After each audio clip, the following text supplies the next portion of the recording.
Hello students, welcome you in nimbus learning part by engineers academy.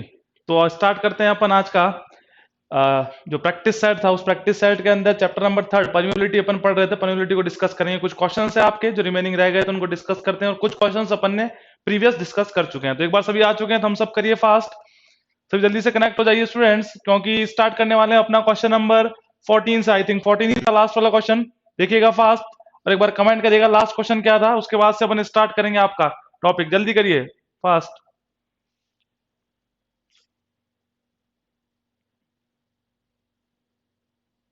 जल्दी से student fast connect हो जाइए।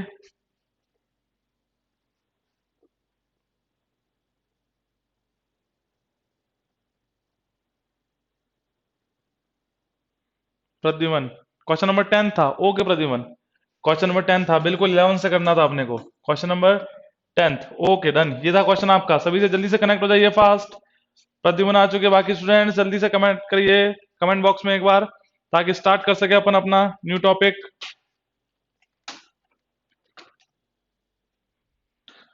जल्दी से फास्ट फास्ट कमेंट बॉक्स में कमेंट करिए सभी स्टूडेंट्स।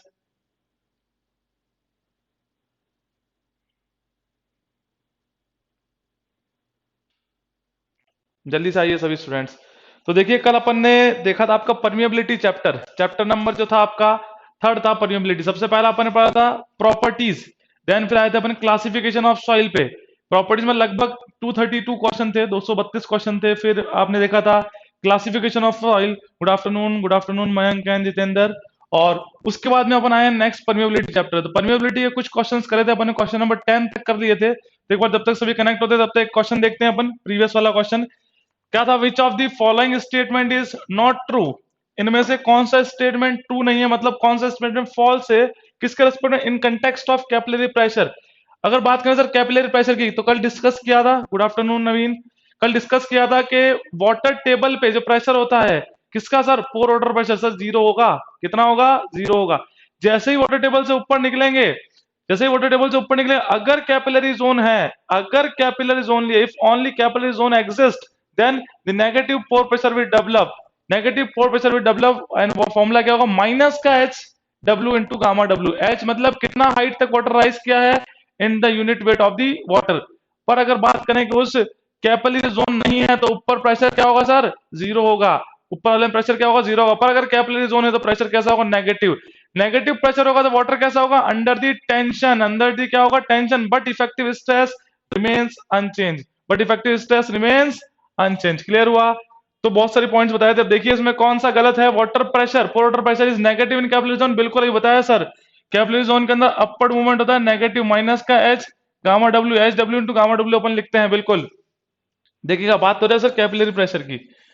सेकंड देखिएगा, water is under the tension, बिल्कुल सही है, क्योंकि ऊपर की तरफ जा रहा है तो क्या हो रहा है? Under the tension. इस वाटर टेबल से ऊपर की तरफ वाटर राइज करा तो टेंशन में होगा, बिल्कुल सर ये भी सही है। Water is under the tension in capillary zone, किसके अंदर बात कर रहा है?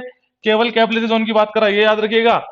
Capillary pressure is more in coarse grain soil. अरे भाई बताया था कि कैपिलरी प्रेशर भाई राइज कब ज्यादा होगा?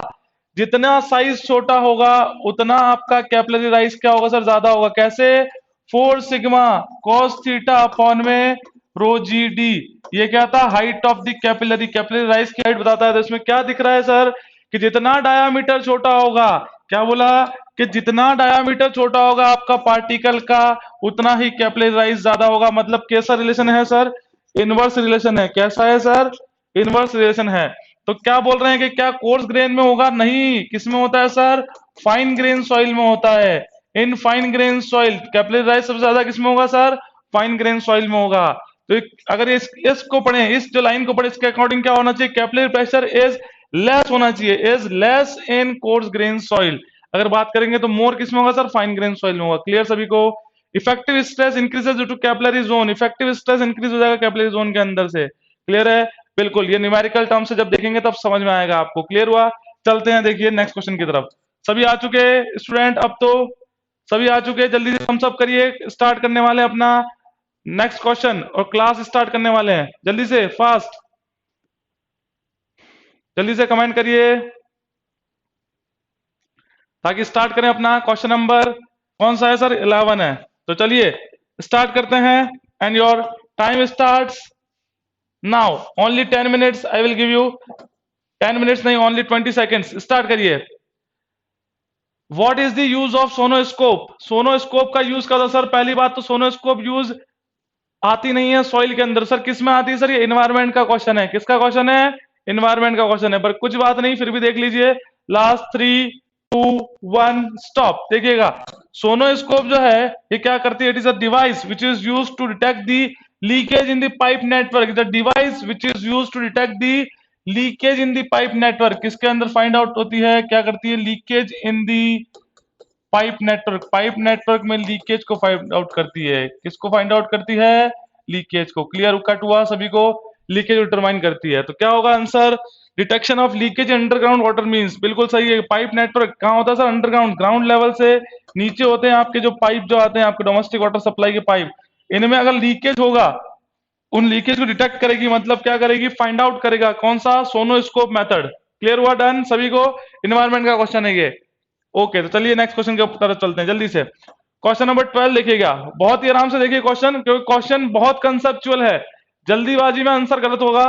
एंड योर टाइम देते हैं आपको 30 सेकेंड्स, जल्दी से करिए। Your time starts now. देखिए, करिए।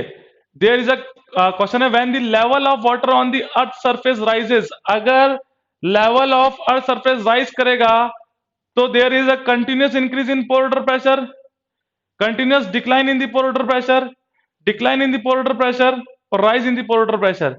जल्दी बताइए। नवीन का आंसर आ गया है, मयंक का आंसर आ गया है, बिल्कुल फास्ट, बिल्कुल। And your time stop, 30 seconds हो चुके हैं स्टूडेंट, ठीक है। देखिएगा, देखिएगा क्या बोल रहे हैं कि अगर अर्थ सरफेस से ऊपर वाटर लेवल को राइज कर दें। हाँ, क्या बोल रहे हैं Naveen sir? Height increases, pore water pressure increases due to H into C gamma W. बिल्कुल सही है बेटा। देखिएगा क्या हो रहा है कि अर्थ सरफेस जो है, मैंने बोल दिया सर ये आपकी अर्थ सरफेस है। वाटर टेबल पहले यहां थी, पर क्या बोल रहा है? The level of the water on the earth surface rises. अगर यहां पहुंच गया तो क्या होगा? होना क्या है? ये हाइट बढ़ जाएगी, सीधी सी बात है। एच डब्ल्यू क्या हो जाएगा? पहले तो ये था सर आपका एच डब्ल्यू, क्योंकि बात किसकी कर रहा है यहाँ पे? देखिए, पोर वाटर की बात कर रहा है। पोर वाटर प्रेशर हर जगह लिखा हुआ है सर, पोर वाटर प्रेशर। यहाँ पे पोर वाटर प्रेशर, यहाँ पे भी पोर वाटर प्रेशर और यहाँ पे भी पोर वाटर प्रेशर। मतलब यू की बात करो, यू का फॉर्मूला होता है sir H W into gamma W. Unit weight तो फिक्स होता है सर, क्योंकि कांस्टेंट क्वांटिटी है। वेरी क्या कर रहा है? हाइट। तो सीधी सी बात है, अगर level of water on the earth surface rise करेंगे, अगर बढ़ाएंगे तो क्या होगा सर? ये एच की वैल्यू बढ़ेगी। अगर एच की वैल्यू बढ़ेगी तो पोर वाटर प्रेशर क्या होगा? अगर यहाँ पे मैंने 2 रख रखा है, 2 इंटू ग्राम के अंदर 1 रख दिया, इसको ग्राम पर सेंटीमीटर क्यूब में, और इसको रख दिया, ये कितना होगा बाद में? 10 इंटू 1। तो इसमें क्या आ रहा है? 2 निकल के आ रहा है, पोर वाटर प्रेशर इसमें 10 आ रहा है। तो राइज कर रहा है ना, हाइट के साथ साथ क्या कर रहा है? पोर वाटर प्रेशर राइज कर रहा है। तो continuous increase in pore water pressure, बिल्कुल सही है। डिक्लाइन गलत हो गया, डिक्लाइन गलत हो गया। अब क्या होगा सर? या तो आंसर ए हो सकता है और या आंसर डी हो सकता है। अब देखिए, but no change in the net tension. और अगर नेट स्ट्रेस जो बात करें, नेट इफेक्टिव स्ट्रेस क्या रहता है? रिमेन्स सेम रहता है। याद रखिएगा, अगर हाइट बढ़ाते भी हैं तो नेट इफेक्टिव स्ट्रेस जो रहेगा वो क्या रहेगा सर आपका? अनचेंज, और रिमेन्स कांस्टेंट, रिमेन्स सेम रहेगा। तो आंसर क्या हो गया? ए। क्लियर हुआ सभी को? सभी स्टूडेंट्स को क्लियर हुआ? एक बार थम्स अप करिए फास्ट, जल्दी से, जल्दी से। क्लियर हुआ? क्या कहना चाह रहे थे कि हाइट के बढ़ने पे, हाइट के बढ़ने पे पोर वाटर प्रेशर बढ़ रहा है, ऑब्वियस सी बात है सर, एच बढ़ेगा तो पोर वाटर प्रेशर बढ़ेगा। तो फिर दिक्कत क्या हो गई सर? तो ये हो गया कि अगर पोर वाटर प्रेशर बढ़ेगा हाइट के साथ साथ, बट इफेक्टिव स्ट्रेस क्या होगा सर? रिमेन्स अनचेंज रहेगा। डन हो गया? ओके मयंक, चलिए नेक्स्ट क्वेश्चन की तरफ चलते हैं। क्वेश्चन नंबर 13 देखिएगा, बहुत ही आसान सा क्वेश्चन है। I will give you only 20 seconds and your time starts now. Come on students, देखते हैं। अच्छा, एक्सप्लेन करेंगे, बिल्कुल रुकिए। According to Darcy law for flow through porous media the velocity is proportional to, the velocity is proportional to, बताइए। Time stop. देखिए 20 seconds हो चुके हैं। देखिए किस किस का आंसर आया है? नवीन का आया है, प्रतिबन का आया है। देखिए क्या कहना चाह रहे हैं? According to the Darcy law, Darcy law कहां पे यूज आती है सर? परमिएबिलिटी के अंदर यूज आती है। For flow through a porous medium the velocity is proportional to, sir क्या होती है Darcy law? v is proportional to i होती है। उसको अपन क्या लिखते हैं? v इक्वल्स टू के आई, और अगर सॉल्व करेंगे तो q is equals to K I ए। ये हो गया। ये सभी फॉर्म्स किसकी हैं सर? डार्सी लॉ की तो फॉर्म है, डार्सी लॉ की तो फॉर्म है, तो क्या बोल रहा है, वेलोसिटी इसके प्रोपोर्शनल होगी। तो देखिए यहाँ पे इफेक्टिव स्ट्रेस कहीं नहीं आ रहा, स्टेबिलिटी नंबर कहीं नहीं आया, कोहेजन नहीं आ रहा, हाइड्रोलिक ग्रेडियंट ही तो होता है आई। सर क्या होता है, हेड लॉस अपॉन में टोटल लेंथ पर यूनिट लेंथ, हेड लॉस पर unit length is known as hydraulic gradient. किसके प्रोपोर्शनल होता है सर, सी के प्रोपोर्शनल होता है। क्लियर हुआ सभी स्टूडेंट्स को। देखिए काफी बच्चों का आंसर नहीं आ रहा है, नवीन, प्रद्युमन और मयंक बोल रहे हैं, बाकी काफी सारे बच्चे ऑनलाइन है, क्यों थोड़ा सा आज ढीले कैसे हैं, जल्दी से आंसर आना चाहिए सभी का। प्रैक्टिस बैच है तो प्रैक्टिस करिए ना, चुप नहीं रहना है बिल्कुल। कहीं भी कोई भी डाउट है पूछिए। देखिए अब आते हैं नेक्स्ट क्वेश्चन के ऊपर, question number 14 and your time starts now, only 20 seconds. बहुत ही सिंपल सा क्वेश्चन है आपका, तो सभी को पता होना चाहिए। देखिए स्टार्ट, बिल्कुल बात बताएंगे, थोड़ा सा वेट करिए।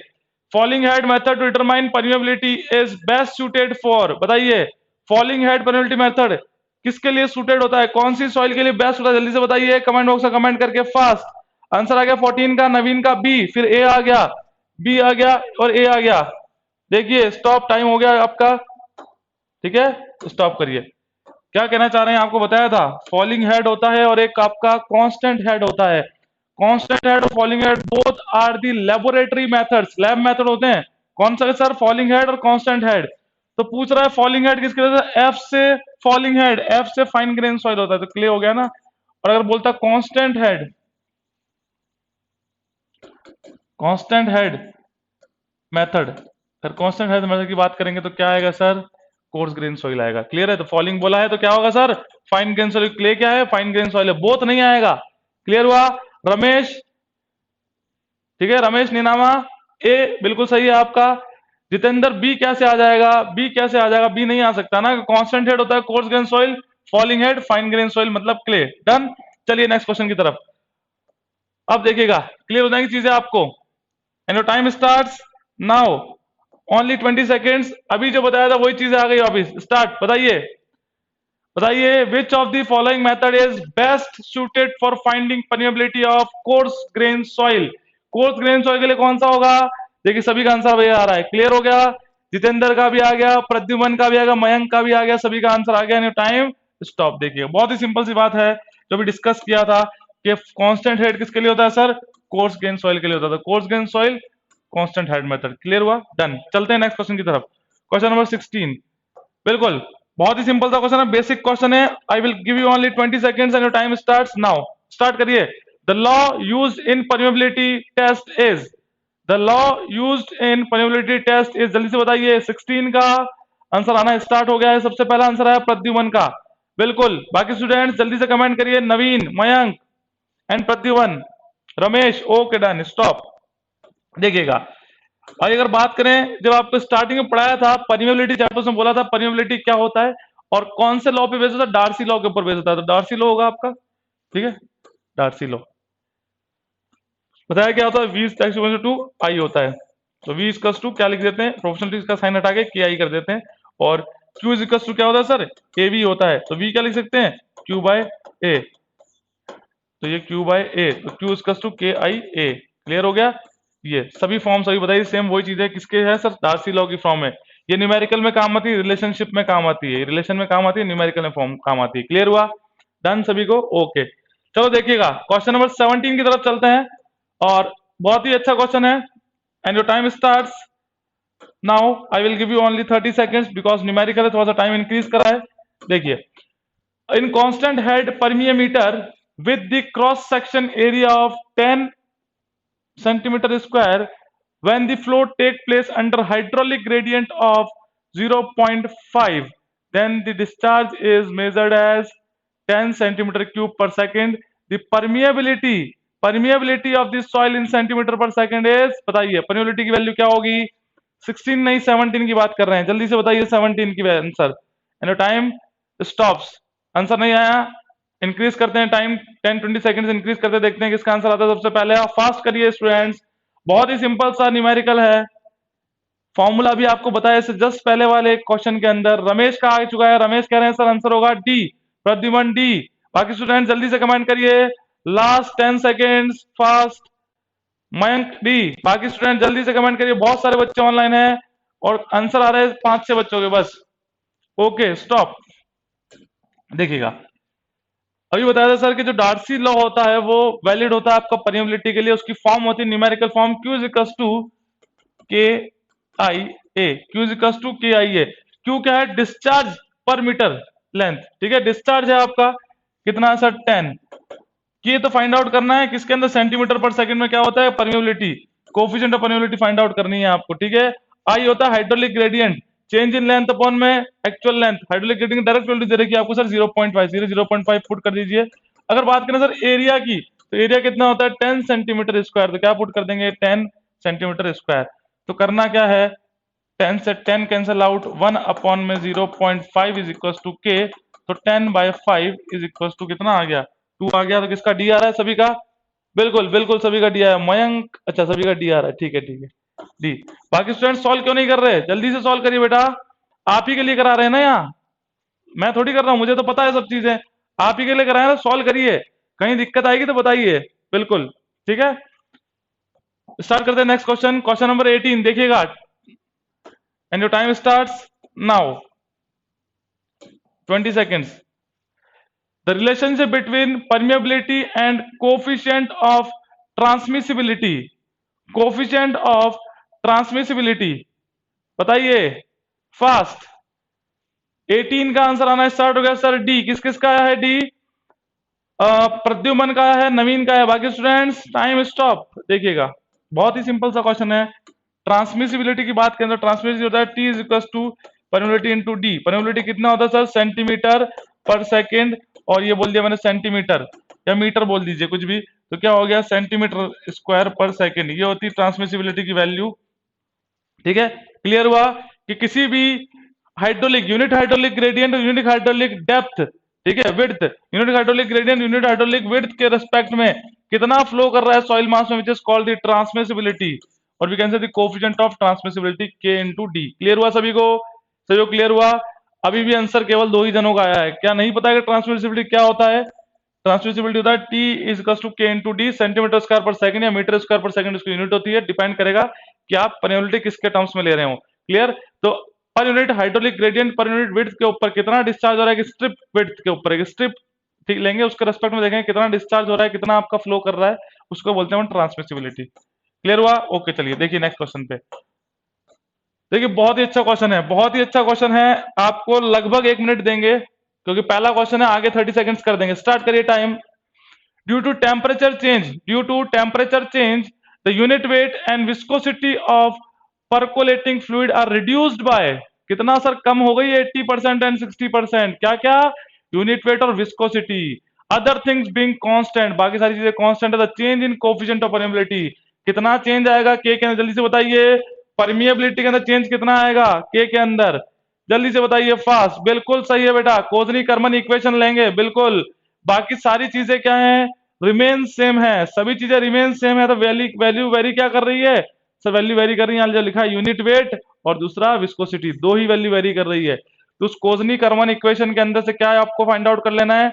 2 चीज पिकअप कर लेनी है। कौन सी? K is proportional to gamma by mu. क्या? K is proportional to gamma by mu, बस। और उसको रख के सॉल्व कर दीजिए। लास्ट 5 सेकेंड्स जल्दी से। प्रद्युमन, नवीन एंड मयंक 3 का आंसर आया। बाकी स्टूडेंट्स स्टॉप। देखिएगा डीएमआरसी 2018 के अंदर क्वेश्चन पूछा गया है, काफी अच्छा क्वेश्चन है। देखिए के जो होता है कोएफिशिएंट ऑफ परमेबिलिटी, ये होता है गामा बाय म्यू होता है। गामा सर क्या है? के तो क्या होता है सर? कोएफिशिएंट ऑफ परमेबिलिटी, ये जो लिख रखा है, क्या लिख देता हूं? It is called the coefficient of permeability, permeability. और गामा क्या होता है sir? Unit weight of soil, unit weight होता है, और viscosity of fluid, viscosity of fluid. Clear हुआ? करना क्या है सर कि पहले बोला कि टेम्परेचर के इंक्रीज करने से या टेम्परेचर के चेंज करने से यूनिट वेट मतलब sir gamma and the viscosity sir mu क्या हो गई? परकोलिक फ्लूइड की रिड्यूस हो गई। कितना सर? 80% एंड 60%। कितना रिड्यूस हो गई? 80% और 60%। तो क्या करेंगे? आंसर आना स्टार्ट हो गया है, या अभी भी 3 का ही आया है? 3 ही का आया है। देखिए के भाई पहले तो बात करें गामा बाय म्यू था, चेंज हो गई, तो के कितना हो गया सर?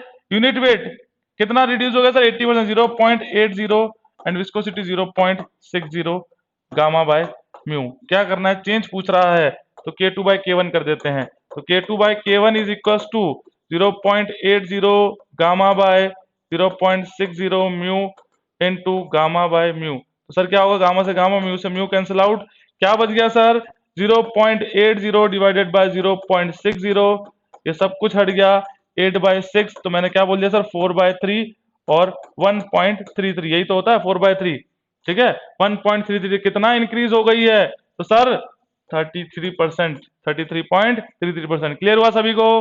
जितेंद्र, प्रद्युमन एंड मयंक, इनके अलावा सभी स्टूडेंट जल्दी से कमेंट बॉक्स में कमेंट करिए, फास्ट, जल्दी से कमेंट बॉक्स में कमेंट करिए।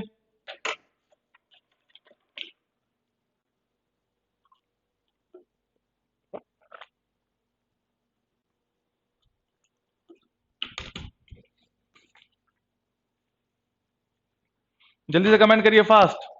सब कुछ क्लियर है सभी को? बिकॉज रीजन क्या है कि सर अभी एक और क्वेश्चन आने वाला है, ऐसा का ऐसा एक और क्वेश्चन आपको मिलने वाला है। अगर आपको इसमें कोई प्रॉब्लम नहीं है तो आगे वाला क्वेश्चन आप जल्दी से कर पाएंगे, नहीं तो आप कंफ्यूजन ही कंफ्यूजन बना रहेगा आपका, ठीक है, और सॉल्यूशन का कुछ पता नहीं। क्लियर हुआ? ओके, तो देखिए नेक्स्ट चलते हैं, आपका नेक्स्ट क्वेश्चन नंबर 20 पे चलेंगे। बिल्कुल, देखिए ये सर कुछ नए क्वेश्चन स्टार्ट हो गए, यहां से सर कुछ नए क्वेश्चन स्टार्ट हो गए। किसके ऊपर सर दो कंडीशन होती है, parallel to the bedding plane and perpendicular to the bedding plane. पहले सर डिस्कस करेंगे अपन पैरेलल और परपेंडिकुलर, उसके बाद इसको सॉल्व करेंगे, नहीं तो क्या होगा सर कुछ बच्चों का आंसर आ गया और कुछ बच्चों को सर समझ ही नहीं आया क्वेश्चन क्या पूछना चाह रहा है, ठीक है। तो देखिए थोड़ा थ्योरेटिकल देख लेते हैं, थ्योरेटिकल देखिएगा आप। देखिए क्या करना है कि सर दो कंडीशन होती है, कौन कौन सी, when flow is parallel to the bedding plane, और second when flow is perpendicular to the bedding plane.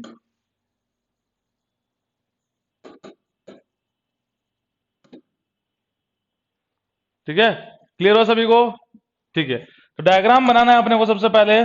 तो एक डायग्राम बनाया, फॉर स्ट्रेटिफाइड सॉइल के लिए होता है, स्ट्रेटिफाइड मतलब लेयर्ड वाली सॉइल। इसका है आपका K1, ये हो गया K2, ये हो गया K3, ये हो गया सर आपका H1, ये हो गया आपका H2, ये हो गया आपका H3। क्लियर हुआ? क्लियर हुआ?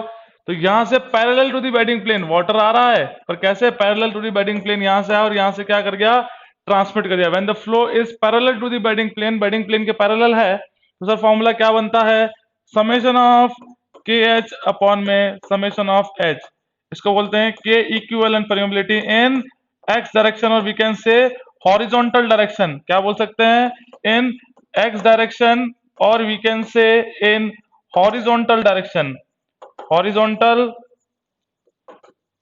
डायरेक्शन के अंदर। क्लियर हुआ? क्लियर हुआ? हॉरिजॉन्टल डायरेक्शन तो है, क्योंकि प्लेन क्या होता है सर, ये एक्स प्लेन है और ये वाई प्लेन है, तो किस तरफ वाटर जा रहा है सर, एक्स प्लेन की तरफ वाटर जा रहा है। क्लियर हुआ? तो summation of K H upon summation of H, तो इस कंडीशन के लिए सर क्या लिख सकते हैं, तो K1 पहली वाली सॉइल के लिए, सॉइल नंबर फर्स्ट, ये सॉइल नंबर 2 और सॉइल नंबर 3 है, K1 H1 plus K2 H2 plus K3 H3 plus so on, जितनी भी सॉइल हो उतना क्या कर देंगे, ऐड कर देंगे अपॉन में H1 plus H2 plus H3, इस कंडीशन के लिए बाकी सो ऑन कर देंगे। क्लियर हुआ? किसने लिखा है आंसर? बिल्कुल सही है, प्रद्युमन ने लिखा है, एंड किसने लिखा है, एक और नवीन ने लिखा है, बिल्कुल K1 H1 K2 H2 अपन में H1 प्लस H2, बिल्कुल बेस्ट है, ठीक है। अगर अब बात करेंगे सर, ये तो आपने कंडीशन बता दिया जब हॉरिजॉन्टल डायरेक्शन में, या बोल सकते हैं सर एक्स डायरेक्शन में, या फिर parallel to the bedding plane, तीनों नाम बता दिया आपको, या तो हॉरिजॉन्टल डायरेक्शन, या एक्स डायरेक्शन, या parallel to the bedding plane. Bedding plane के क्या है सर, बीच में ज्यादा पैरेलल हुआ ना ये, तो दूसरी कंडीशन क्या होगी सर, जो आपने बताई परपेंडिकुलर होगी। तो क्या देखिए वाटर कैसा जा रहा है सर, परपेंडिकुलर 90 डिग्री पे है ना, ये परपेंडिकुलर डायरेक्शन में इसको स्ट्राइक कर रहा है। ये सॉइल नंबर फर्स्ट हो गई, ये सॉइल नंबर सेकंड हो गया, सॉइल नंबर थर्ड हो गया, ये हो गया सर H1 हो गया, ये H2 हो गया, ये H3 हो गया। क्लियर हुआ? क्लियर हुआ सभी को? H1 H2 और H3, ये परमेबिलिटी सर इसकी हो गई K1, इसकी हो गई K2, इसकी हो गई K3, और यहां से पानी क्या कर गया सर, ड्रेन आउट कर गया। अब ये तो हो गया सर पैरेलल टू दी, और ये सर क्या परपेंडिकुलर टू दी। परपेंडिकुलर कैसे और किस डायरेक्शन में है सर, ये तो होता है हमारा x, ये y डायरेक्शन होता है, तो किसमें, y डायरेक्शन में। तो क्या लिख सकते हैं, फॉर्मूले की बात करें तो k इक्विवेलेंट इन, क्या लिखेंगे, vertical direction, we can say y direction. k equivalent in यहाँ पे लिखा था x, यहाँ पे लिखेंगे y। क्लियर है। फॉर्मूला क्या बनेगा, जल्दी से बताइए, फॉर्मूला क्या बनेगा, जल्दी से बताइए फास्ट, फॉर्मूला क्या बनेगा। किसी का आंसर आया, किसी का नहीं आया। करना क्या होता है कि ये जो फॉर्मूला है, याद रखिएगा, बहुत ही इंपॉर्टेंट चीज बता रहे हैं, याद करने की जरूरत नहीं पड़ेगी, ये सभी को याद होता है। ये जो फॉर्मूला है, इसके अंदर न्यूमरेटर और डिनोमिनेटर, न्यूमरेटर और डिनोमिनेटर में क्या का डिवाइड कर दो सर, समेशन ऑफ के का डिवाइड कर दो in numerator and denominator, and denominator के अंदर। कैसे सर, तो देखिएगा भाई, अगर समेशन ऑफ के बाय समेशन ऑफ के से डिवाइड मार दिया परमिबिलिटी के समेशन से, तो क्या बच गया सर, ऊपर समेशन ऑफ एच ही तो बच गया, और नीचे क्या है, समेशन ऑफ एच को डिवाइड मार दिया समेशन ऑफ के से, समेशन ऑफ एच बाय के बच गया। क्लियर। और फॉर्मूला क्या बन जाएगा sir, H1 plus H2 plus H3 और so on divided by H1 upon में K1 प्लस H2 अपॉन में K2 प्लस H3 अपॉन में K3, बिल्कुल, प्लस सो ऑन। ये फॉर्मूला हो गया आपका सर किसका, के इक्विवेलेंट इन वाई डायरेक्शन। इसको बोल सकते हैं इन वर्टिकल डायरेक्शन भी बोल सकते हैं, वर्टिकल डायरेक्शन, और we can say perpendicular to the bedding plane. Perpendicular है सर, ये दिख रहा है, बिल्कुल परपेंडिकुलर है।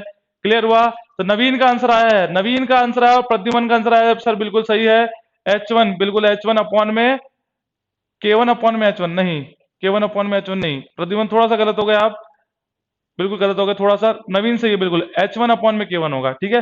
तो करना क्या है, देखो ज्यादा लोड नहीं देना दिमाग के ऊपर, ये फॉर्मूला सभी को पता है।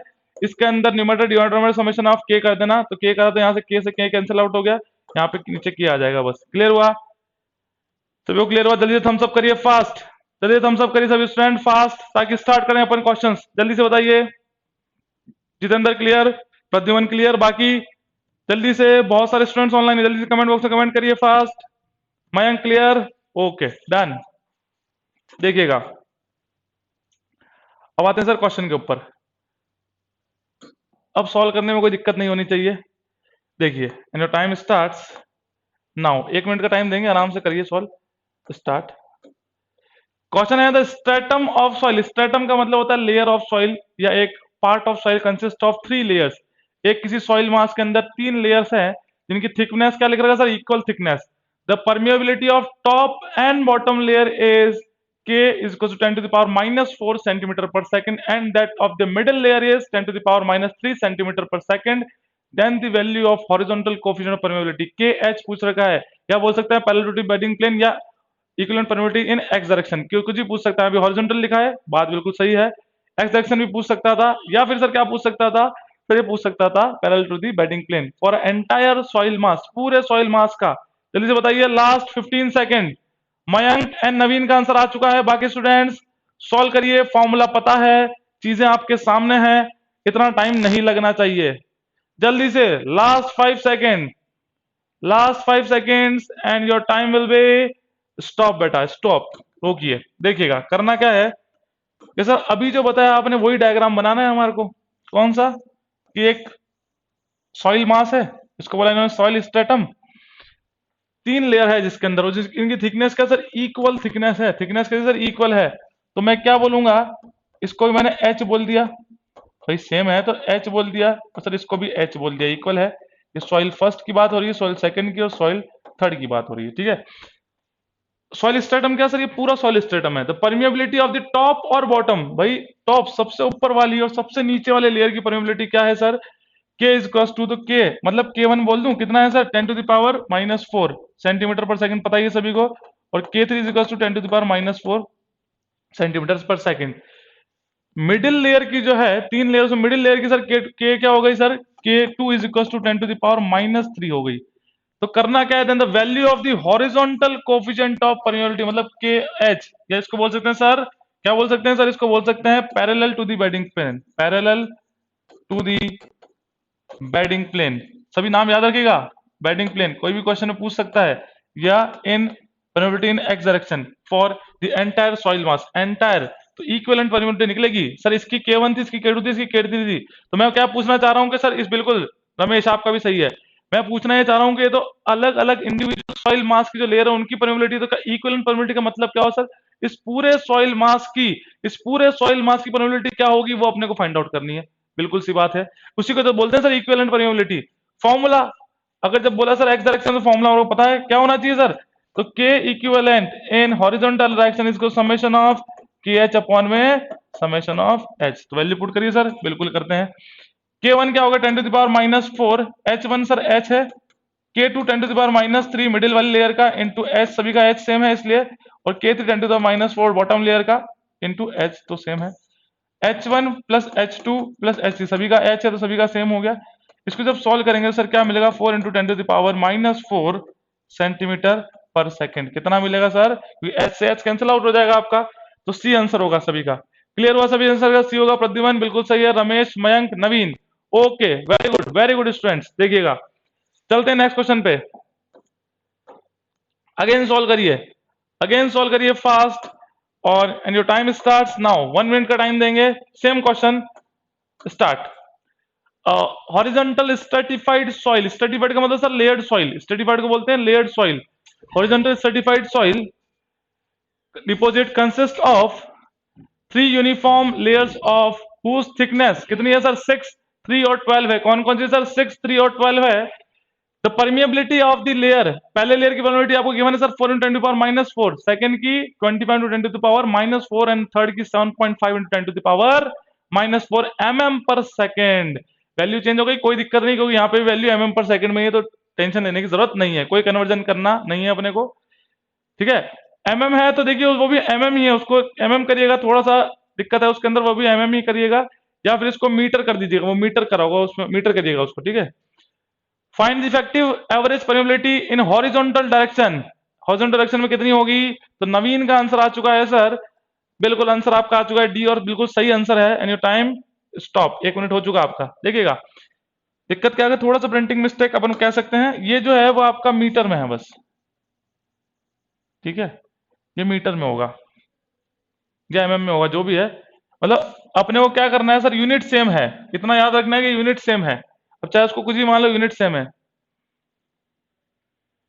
अच्छा, टाइम इंक्रीज करें, चलिए अब सॉल्व नहीं कर रहे, आपके लिए 30 सेकंड्स और दे दिए, चलो कोई दिक्कत नहीं है, 30 सेकंड्स और दे दिए, आराम से सॉल्व करिए, आराम से सॉल्व करिए। प्रद्युमन का आंसर आ गया डी, बिल्कुल, और स्टूडेंट सॉल्व करिए, 30 सेकंड्स और है आपके पास, आराम से सॉल्व करिए, देखते हैं आंसर आना चाहिए। मयंक का भी आ गया डी,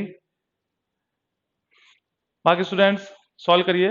भाई अपने को प्रैक्टिस करनी है, मतलब स्पीड को इंक्रीज करना है, जल्दी से करिए जितना फास्ट हो सके कैलकुलेशन, तभी तो टाइम बचेगा, नहीं तो टाइम ही नहीं बचेगा। कुछ क्वेश्चन ऐसे होंगे जिसमें आपको ज्यादा टाइम चाहिए, 3 से 4 मिनट चाहिए, तो वो कब दे पाएंगे, जब अगर आप यहाँ सॉल्व कर लेंगे फटाक से। जितेंद्र का भी आ चुका है, चलो अब 30 सेकंड्स और दे दिए, अब स्टॉप, इससे ज्यादा नहीं देंगे। क्लियर हुआ, सभी का लगभग आंसर आ चुका है। कहना क्या चाह रहे हैं सर, वही कंसेप्ट है जो बताया था, कि वही एक सॉइल लेयर है, जिससे सर्टिफाइड लेयर, जिसमें 3 लेयर, लेयर्ड सॉइल को बोलते हैं सर्टिफाइड सॉइल है, जिसमें अपने को सर निकालनी हॉरिजॉन्टल डायरेक्शन में। तो वाटर कहां से फ्लो हो रहा है सर, इस डायरेक्शन से फ्लो हो रहा है, और इस डायरेक्शन से क्या कर रहा है, पास कर रहा है, बिल्कुल सही है, बिल्कुल सही है, हॉरिजॉन्टल डायरेक्शन, या we can say the parallel to the blinding pen, और we can say the in x direction. तो सर 3 सॉइल है, यहाँ पे लिखा है consist of 3 uniform layered soil, uniform layer whose thickness is, uniform layer का मतलब, यूनिफॉर्म लेयर का मतलब थिकनेस नहीं है, सेम सॉइल बोल सकते हैं। तो ये हो गया आपका 6, 3 मीटर, ये 6 metre, 3 metre and 12 metre. Clear है, ये तो हो गया आपका H1, H2 और H3। परमेबिलिटी की बात करें तो कितना हो गया sir, 4 into 10 to the power -4, K1 हो गया 25 इंटू 10 टू द पावर -4, और सर ये कितना हो गया sir, 7.5 into 10 to the power -4, बिल्कुल सही है। तो क्या करना है, फॉर्मूला इंपुट कर दें, K1 H1, फॉर्मूला लिख सकते हैं समेशन ऑफ KH अपॉन में समेशन ऑफ H, क्योंकि क्या होता है sir, K equivalent in x direction और हॉरिजॉन्टल डायरेक्शन का फॉर्मूला होता है K1, तो 4 into 10 to the power -4, H कितना है सर, 6 है, H1 plus 25 into 10 to the power -4, H कितना है सर, 3 मीटर है, और plus 7.5 into 10 to the power -4, H कितना है सर, 12 मीटर है, अपॉन में H1 plus H2 plus H3, 6 plus 3 plus 12। देखिएगा क्या आंसर आ रहा है, जल्दी से बताइएगा। इसको जब सॉल्व करेंगे तो आपका आंसर आना चाहिए 9 into 10 to the power -4, D होना चाहिए आपका ऑप्शन। क्लियर हुआ, सभी का डी आ रहा है, ओके, लगभग स्टूडेंट्स का डी आ चुका है, बहुत ही बढ़िया। ठीक है, चलिए नेक्स्ट क्वेश्चन की तरफ चलते हैं। ठीक है, 22 की बात करेंगे, तो देखिएगा जल्दी से, the coefficient of permeability of clay is generally, बात करी है सर क्लास के टाइम के लिए, आपके लिए बात करी है, जब भी होगा आपका तो बता देंगे, आपको एक दिन पहले इन्फॉर्म कर देंगे, ठीक है। जल्दी से बताइए, the coefficient of permeability of clay is generally, जल्दी से बताइए कोफिशिएंट ऑफ परमेबिलिटी क्ले कितनी होगी सर, आंसर आना स्टार्ट हो गया। जितेंद्र का सी, प्रद्युमन का बी, नवीन का सी। देखिए देखिए आंसर क्या होना चाहिए, मयंक का सी, ठीक है। आंसर क्या होना चाहिए सर, बुक में जो आंसर लिख रखा है वो आंसर ये लिख रखा है आपका, ठीक है। क्या लिख रखा है सर, आंसर ये लिख रखा है। पर अगर इन जनरल की बात करें तो अपन ने क्या लिखा था sir, greater than 10 to the power -6 centimetre per second, 10 to the power -6 centimetre per second, क्या था ये परमेबिलिटी की वैल्यू। तो यार ये तो एमएम में है ना, ये तो एमएम में है, तो ये तो क्या हो गया और कम हो गया, उसको कन्वर्ट करिए एमएम के अंदर, क्या मिलेगा आंसर आपको, जल्दी से कन्वर्ट करिए उसको एमएम के अंदर। वो सर यूनिट किस में थी, सेंटीमीटर में, यहाँ पे एमएम में दे रखी है, जल्दी से कन्वर्ट करिए एमएम के अंदर, क्या होगा सर, डिवाइड कर देते हैं किससे, डिवाइड करते सर 10 से डिवाइड कर देंगे, ठीक है। तो क्या हो जाएगा सर, 10 से डिवाइड करने में -7 हो जाएगा, मतलब -7 से कम, ठीक है। तो -7 किसके बीच में लाई कर रहा है, तो सर इसके बीच में लाई कर रहा है ना ये, इसलिए बी कहेंगे। क्लियर हुआ, क्लियर हुआ आपका, बी, ठीक है। क्योंकि वो अपनी यूनिट थी सर सेंटीमीटर में, वो सेंटीमीटर में थी और ये यूनिट किस में सर, एमएम में, तो यूनिट का ध्यान रखिएगा बिल्कुल तरीके से, यूनिट सबसे इंपॉर्टेंट है। अब देखिए अगेन क्वेश्चन आ चुका है and your time starts now, 1 minute देंगे आराम से, काफी है 1 मिनट, स्टार्ट करिए जल्दी से। Due to rise of temperature, due to rise of temperature, the viscosity and the unit weight of the percolating fluid are reduced to 75%, 97%. Other thing being constant, calculate the percentage change in coefficient of permeability. Answer किसका आना start हो गया, प्रद्युमन का answer आ गया sir 29.5। देखिएगा students, बाकी students 29.33 आ रहा है, बाकी स्टूडेंट जल्दी से, टाइम है आपके पास 20 सेकेंड्स रिमेनिंग। मयंक का आंसर आ गया बी, बिल्कुल सही है मयंक। प्रद्युमन बिल्कुल सही है आपका भी। बाकी रिमेनिंग स्टूडेंट्स जल्दी से, नवीन, जितेंद्र, रमेश, जल्दी से बताइए। जितेंद्र का आ गया बिल्कुल, last 5 second, last 5 second, okay stop. देखिएगा सर बहुत ही सिंपल सा क्वेश्चन है, अब कंसेप्ट समझ में आ गया है, सीधे से क्या कर देते हैं अपन, k is to gamma by mu कर दीजिए, और गामा बाय म्यू कितना है, चेंज हुआ सर। अब देखिएगा यहाँ पे देखो विस्कोसिटी पहले लिखा हुआ है और यूनिट वेट बाद में लिखा हुआ है, तो विस्कोसिटी को डिनोट कर रहा है ये, और ये यूनिट वेट को डिनोट कर रहा है। तो 97 में 0.97 डिवाइडेड बाय 0.75, इसको जब सॉल्व करेंगे तो 29.33 समथिंग कुछ आएगा। आंसर क्या हो गया आपका, बी हो गया। क्लियर हुआ रमेश, क्लियर हुआ, ठीक है, सब डन हो गया। अब चलते हैं नेक्स्ट क्वेश्चन की तरफ, सभी का डन हुआ।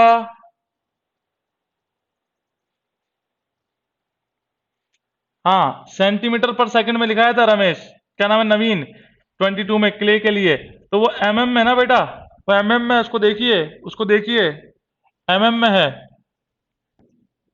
ठीक है। यूनिट को चेंज करना पड़ेगा, अगर सेंटीमीटर में होती है सीधे बोल दे सर 7 से कम है, तो आंसर हो गया आपका सी, ठीक है, तो उस रेंज के अंदर आएगी। Done, okay. देखिएगा नेक्स्ट क्वेश्चन 24 में, ये कुछ अलग पैटर्न पे क्वेश्चन है, देखिए सभी को पता होना चाहिए पैटर्न, लगभग आंसर पता होगा, जल्दी से करिए सॉल्व, 1 मिनट देते हैं आपको, और नहीं होगा तो अच्छा 10 टू द पावर -8 होगा, ठीक है, 10 टू 8 होगा तो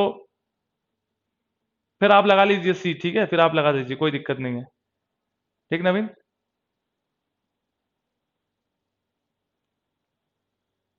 हाँ फिर आप लगा लीजिए, फिर तो आप लगा सकते हैं, वो उससे ऊपर वाली यूनिट फिर किसकी हो जाएगी सर, वो सिल्ट की हो जाएगी फिर, ठीक है, वो सिल्ट की हो जाएगी, करिए।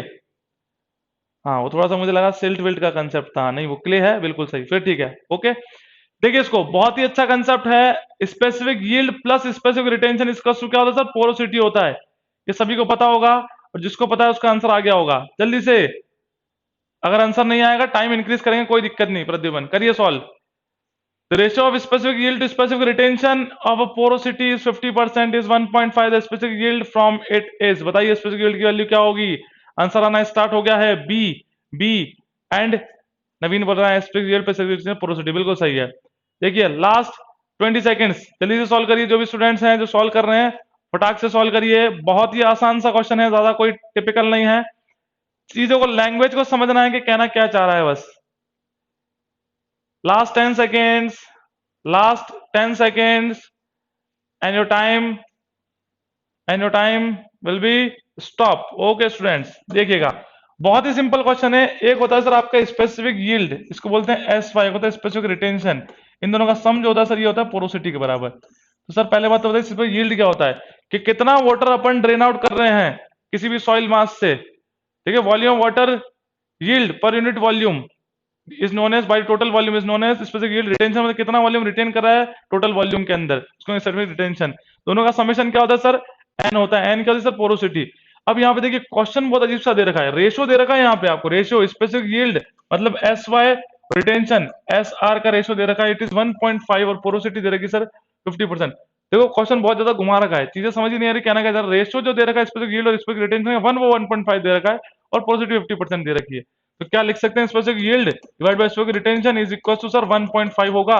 तो स्पेसिफिक यील्ड को मैं क्या लिख सकता हूँ सर, 1.5 ऑफ स्पेसिफिक रिटेंशन लिख सकता हूँ। बिल्कुल लिख सकते हैं आप, ये तो चीजें गिवन है ना। तो सर गिवन है अपने को, पोरोसिटी भी गिवन है सर, कितनी है 50% गिवन है। तो पुट कर दीजिए, करना क्या है, स्पेसिफिक यील्ड को क्या लिख दिया 1.5 of specific retention, 1.5 of specific retention plus specific retention is equal to 50% porosity हो गया। तो 2.5 of specific retention is equal to 50 and specific retention is equal to 50 divided by 2.5, ये हो गया आपका 10। तो 25 2 जा तो 20 हो गया। तो कितना हो गया यार, 20 ही तो हो रहा है। हाँ बिल्कुल 20 हो गया स्पेसिफिक रिटेंशन। पर अब यहाँ पूछा क्या, स्पेसिफिक यील्ड पूछा है सर यहाँ तो। हाँ यहाँ तो यार यील्ड पूछा है, आपने रिटेंशन निकाला है। तो क्या करना है, इसमें पुट कर देना है, स्पेसिफिक यील्ड को पुट कर देना है। कितना सर 1.5 हो, स्पेसिफिक रिटेंशन 20, इसको यहाँ से किया 10, तो 15 2 जा 30 हो गया। तो स्पेसिफिक रिटेंशन क्या होगा 30% हो गया। बी आ गया आंसर। तो ये भी देखिएगा यील्ड पूछा, अगर 20 देखो आंसर था, बिना सोचे समझे अगर 20 लगा देता आंसर क्या हो जाता है गलत। तो स्पेसिफिक रिटेंशन निकाला, यहाँ पूछा स्पेसिफिक यील्ड, तो 30 आंसर होगा। क्लियर हुआ सभी स्टूडेंट्स का, जल्दी से थम्स अप करिए फास्ट। क्लियर हुआ स्टूडेंट्स,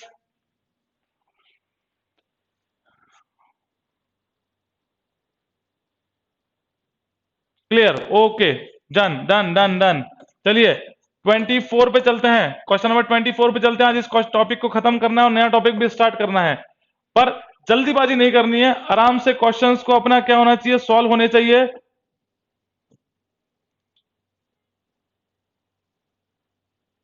कहां गया, कौन सा क्वेश्चन था आपका, 25 था ना। हाँ यही था, देखिएगा क्वेश्चन नंबर 25, बताइए। एंड टाइम स्टार्ट्स नाउ, जल्दी से 30 seconds. Which of the following is most suitable for determination of clay permeability. भाई स्लाइमी क्ले परमिएबिलिटी के लिए, क्ले के लिए कौन सा लेते हैं सर। तो आंसर आना स्टार्ट हो गया, नवीन, रमेश एंड प्रद्युमन। बिल्कुल बिल्कुल, एंड योर टाइम स्टॉप। लगभग आपका आंसर आ ही चुका है, 20 सेकंड्स काफी है। तो देखिए क्वेश्चन पूछ रहा है कि क्ले के लिए क्या पूछ रहा है, विच of the following is most suitable for determination of the clay. Clay के लिए सर, क्ले क्या है सर, क्ले हमारा फाइन ग्रेन सॉइल है, it is a fine grain soil. और फाइन ग्रेन सॉइल के लिए सर होता है फॉलिंग हेड मेथड। तो कौन सा हो जाएगा सर, ए। क्लियर हुआ, फॉलिंग हेड मेथड। सभी का आंसर आना चाहिए, बिल्कुल सभी का आंसर आ भी रहा है। Okay very good students. देखिए देखिएगा बहुत अलग क्वेश्चन, वापस क्वेश्चन अलग। इसमें देखिए काफी वेरिएशंस दिख रहे हैं, इस चैप्टर में काफी वेरिएशन दिख रहे हैं। जो रिपीटेड क्वेश्चन है, सेम क्वेश्चन से वो कम है। हर कॉन्सेप्ट एक नया वैल्यू दे रहा है आपको, तो बिल्कुल सही ढंग से पढ़िएगा। And time starts now. Numerical है और कुछ नया है, तो आपको 1 मिनट देते हैं, स्टार्ट करिए। According to the Hazen approximation, Hazen कौन सा सर, ये एलन हैजन वाला है, ये Hazen of permeability of sand.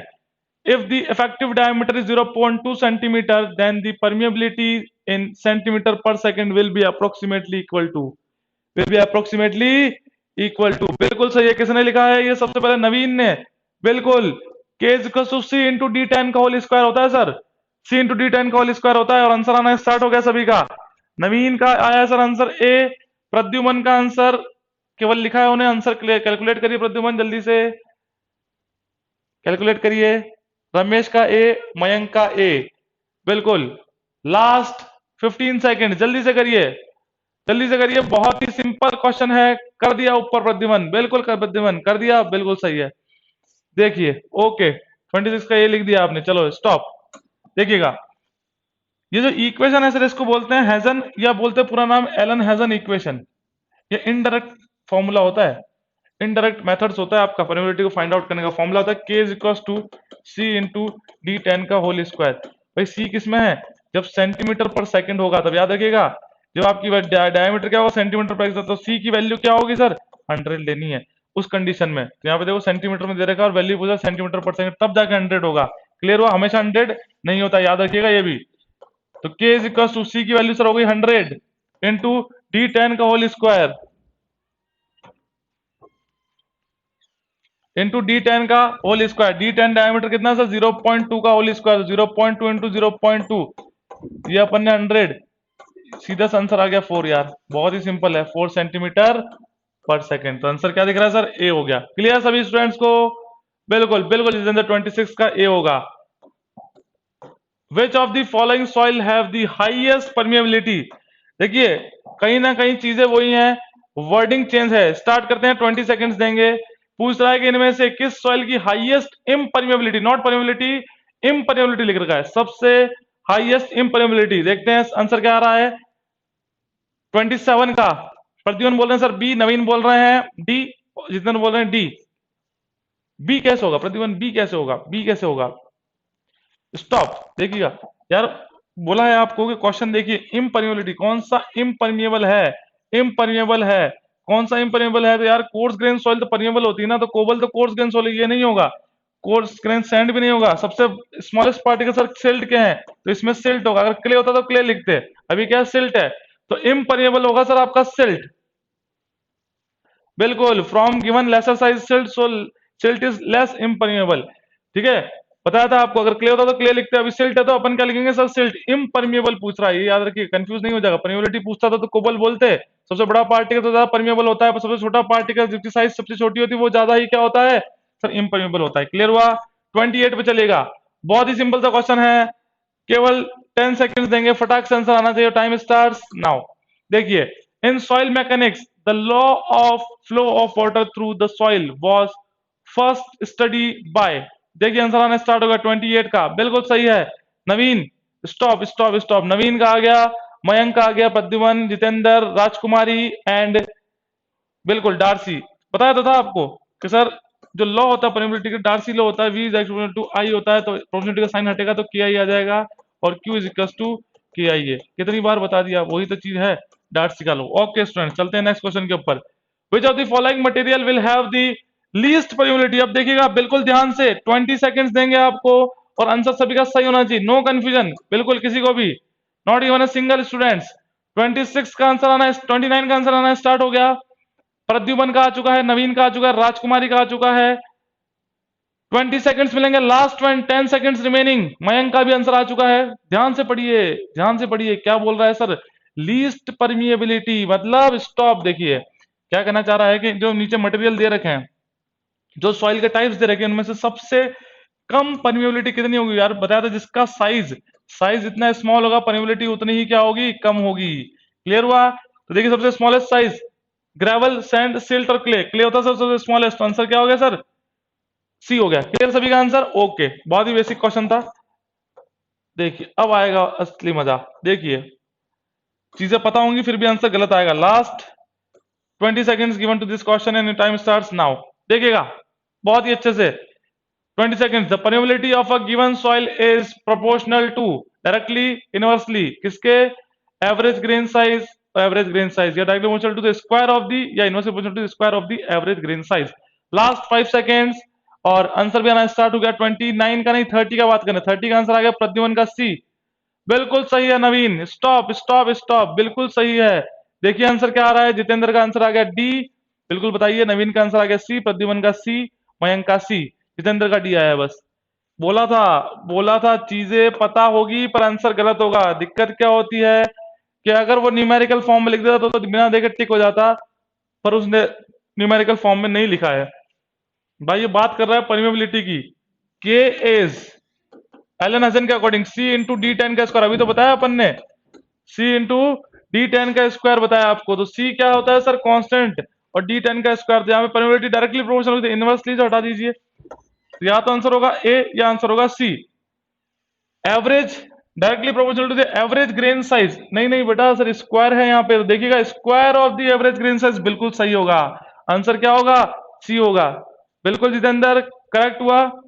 तो ऐसे डिस्टर्ब नहीं होना है, जल्दीबाजी करनी है, पर ऐसा भी नहीं कि आंसर ही गलत हो जाए, इतनी जल्दी नहीं करनी।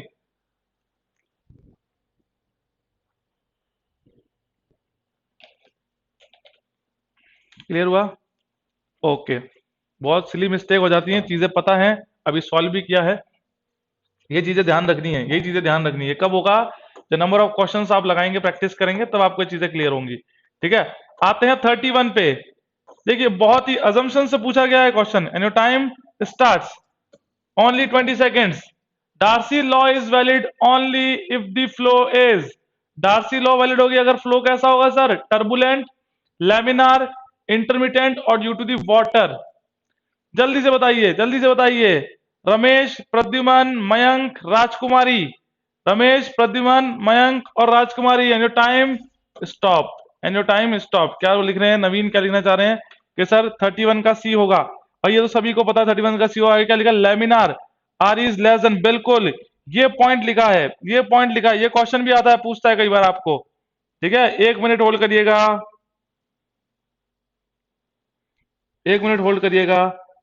ठीक है, तो देखिए क्या कहना चाह रहा है क्वेश्चन, कि डार्सी लॉ जो वैलिड होती है तो सॉइल कैसी होगी sir, isotropic, homogeneous, semi infinite. Volume change, there will be no volume change. Flow is laminar, flow is laminar. Reynolds number for soil sir less than 1 होता है। कितना होगा sir, less than equal to 1 होगा, less than equal to 1 होगा, बिल्कुल सही है नवीन। For soil के लिए, फॉर सॉइल के लिए, सॉइल के लिए लेस देन इक्वल टू 1 होगा, याद रखिएगा। लैमिनार, डन हो गया, क्लियर। ओके स्टूडेंट, चलते हैं नेक्स्ट क्वेश्चन पे। बिल्कुल बहुत ही अच्छा क्वेश्चन है। आई थिंक 70% बच्चों को, क्या 90% बच्चों को इसका आंसर पता नहीं होगा। And time starts now, 20 second देते हैं, अगर पता है तो ठीक, नहीं तो नहीं पता, ऑब्वियस सी बात है। देखिए, what is the unit of intrinsic permeability, what is the unit of intrinsic permeability. Jitendra का आंसर आया है, नहीं नहीं 32 का नहीं, बी, नवीन बोल रहे हैं बी, रमेश बोल रहे हैं बी, बाकी स्टूडेंट देखते हैं। इंट्रिंसिक परमिएबिलिटी फॉर्मूला लिखिए जल्दी से, जिसने बोल रहे हैं आंसर बी होगा, फॉर्मूला लिखिए फास्ट जल्दी से। 20 सेकंड्स हो चुके हैं, 10 सेकंड्स रिमेनिंग। फर्स्ट फॉर्मूला लिखिए intrinsic permeability, and your time stop. देखिए जो दो जने बोल रहे हैं वो उनकी बात करते हैं। नवीन बोल रहे हैं बिल्कुल बिल्कुल बिल्कुल, ये बात हुई नवीन, बिल्कुल सही है। देखिए कहना क्या चाहते हैं, अगर बात करें intrinsic, it is not a permeability, ये परमिएबिलिटी नहीं है, पहली बात याद रखिए। यहाँ पे लिखा है इंट्रिंसिक परमिएबिलिटी, इसको बोलते हैं एब्सोल्यूट परमिएबिलिटी बोलते हैं, एब्सोल्यूट परमिएबिलिटी भी कहते हैं, याद रखिएगा। ठीक है, होता क्या sir, absolute permeability denoted by के नॉट, सर के नॉट से डिनोट करते हैं। फॉर्मूला क्या होगा, के नॉट इज इक्वल टू के, सर गामा बाय म्यू होता था, यहाँ म्यू बाय गामा डब्ल्यू हो जाता है बस। कितना हो जाएगा sir, mu by gamma W, वही लिखा है आपने, हाँ म्यू बाय गामा डब्ल्यू, बिल्कुल सही है। के इनको म्यू बाय, नवीन बिल्कुल सही है, ये फॉर्मूला हो जाएगा। इसके अकॉर्डिंग जो यूनिट निकल के आती है सर, वो निकल के आती है सेंटीमीटर स्क्वायर, मीटर स्क्वायर, ये होती है यूनिट, तो सेंटीमीटर स्क्वायर। क्लियर हुआ, क्लियर हुआ सभी स्टूडेंट्स को, निकाल के देख लीजिएगा, आंसर आ जाएगा, कोई दिक्कत नहीं है। ठीक है, डन। एक बार थम्स अप करिए फास्ट अगर समझ में आ गया हो तो। Absolute permeability, intrinsic permeability, Jitendra done, clear. बाकी स्टूडेंट्स जल्दी से फास्ट कैलकुलेट करके देखिएगा, आंसर आ जाएगा आपका। ओके चलिए, क्वेश्चन नंबर 33 देखिएगा। देखिए बहुत ही आसान सा क्वेश्चन है, चीजें वही हैं, केवल 20 सेकेंड्स का टाइम मिलेगा। New time starts now. देखिए, in which soil the height of capillary rise will be least, सबसे कम किसमें होगा, height of capillary rise least. बेटा आंसर ऐसे कैसे आ रहा है मयंक कोठारी, सी कैसे होगा, राजकुमारी डी बोल रहे हैं, बाकी जितेंद्र ए बोल रहे हैं, रमेश डी बोल रहे हैं, मयंक सी बोल रहे हैं। सभी कैसे हो जाएगा भाई? A B C D. Stop करिए, लास्ट 5 सेकंड्स और है, चलिए जल्दी से फास्ट। इतना क्या सोचना है? कैपिलराइज सर लीस्ट मतलब कम बोल रहा है ना यार।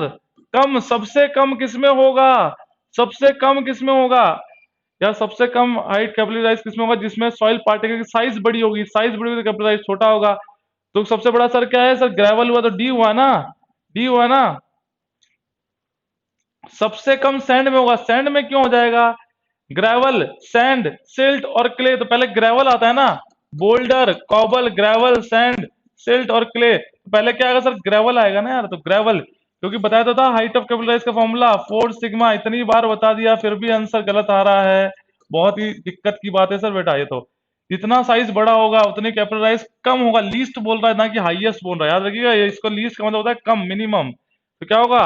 मिनिमम को जो डायमीटर ज्यादा होगा तो फाइन ग्रेन, फाइन ग्रेवल्स के अंदर होगा ना। क्लियर हुआ? क्लियर हुआ सभी का? डी श्योर हो गया सभी? जो ए बोल रहे थे जितेंद्र, राजकुमारी तो डी बोल ही रहे थे, और नवीन जो सी बोल रहे थे वो भी क्लियर हुआ। अच्छा, देख नहीं पाए, इट्स ओके, ओके कोई दिक्कत नहीं।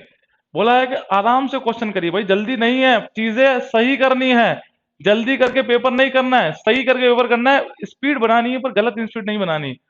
गलत करके स्पीड बनानी, उससे क्या मतलब है? आप बोल रहे हैं सर पेपर था 200 क्वेश्चन थे, 200 में सर 180 क्वेश्चन कराए, बहुत ही बढ़िया किया। पता क्या चला कि उसमें से 120 तो क्वेश्चन सही थे, बाकी तो क्या थे, 60 क्वेश्चन गलत हो गए थे। ऐसा नहीं करना है, एक्यूरेसी मेंटेन रखनी है। एक्यूरेसी अगर मेंटेन नहीं है तब तो सिलेक्शन नहीं होगा, चाहे आप श्योर है, चाहे पेपर को आधे घंटे में करो, चाहे आप 2 घंटे में करो, ठीक है। एक्यूरेसी मेंटेन रखनी है आप सभी को। एक्यूरेसी सर कैसे मेंटेन होगी? तो एक्यूरेसी मेंटेन होती है सर आपके प्रैक्टिस से। स्टार्ट करिए, मेरा time starts now. Permeability of a soil at the void ratio of E1 and E2 are respectively K1 and K2, then which of the following relation is correct? इनमें से कौन सा relationship correct होगा? 30 second से आपके पास, जल्दी से बताइए। कौन सा फॉर्मूला लगाया है, कैसे निकाला है, जल्दी से बताइए।